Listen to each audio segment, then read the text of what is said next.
Okay, so I'm going to be talking about Faery, Legends of Avalon. I'm going to call it Floa to keep things short, but I want to talk about it because it's the longest I've ever played a turn-based game, and there are a few reasons for that.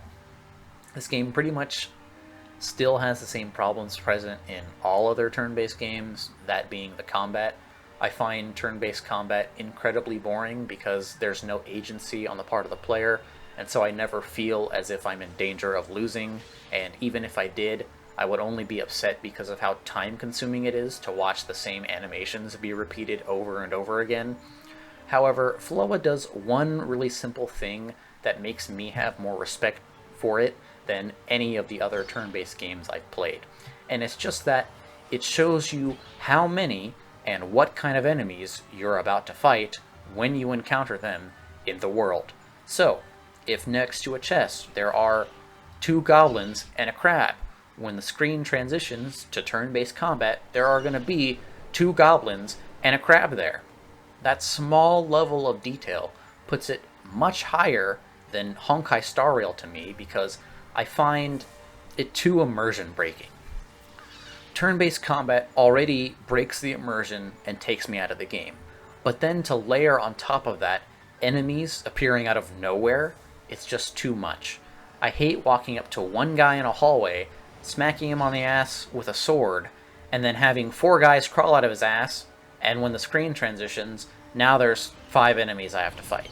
It doesn't make any sense, and to me, it just looks bad, and I don't like it. So, now another reason that I don't mind playing Floa is because the game gives you ways of avoiding getting into combat by doing side objectives, which is really nice because I don't like the combat anyways. The tasks basically only amount to doing fetch quests, but the areas in which the game takes place, of which there are three I've been to, they're really, really small. And you can move really fast, so it doesn't really take that long to get places, and you can skip dialogue, so talking to people also doesn't really take that much time. And so being able to skip a majority of the combat makes it so that whenever I do have to engage in combat, it doesn't bother me as much. And instead, it becomes a nice change of pace from flying around doing side tasks.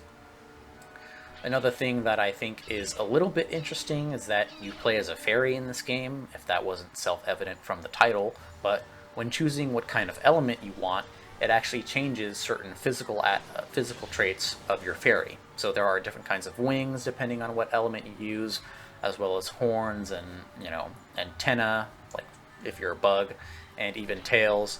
And as you upgrade them, it also further changes these traits. So for instance, if you choose the ram horns and then you upgrade the ability it gives you, the ram horns will grow larger, and it's the same for pretty much all the other attributes, like the wings. Your wings will, get larger when you upgrade whatever skill that you've chosen. And so I thought that that was pretty cool.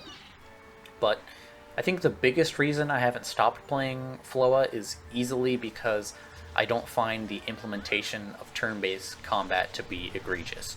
To me, this is the perfect kind of game for turn-based combat. It's old, and it looks shitty.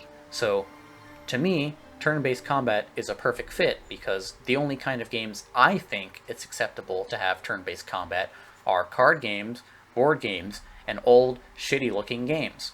I would talk about the combat, but there isn't anything to say. Turn-based combat in this game is identical to every other turn-based game, so what's the point?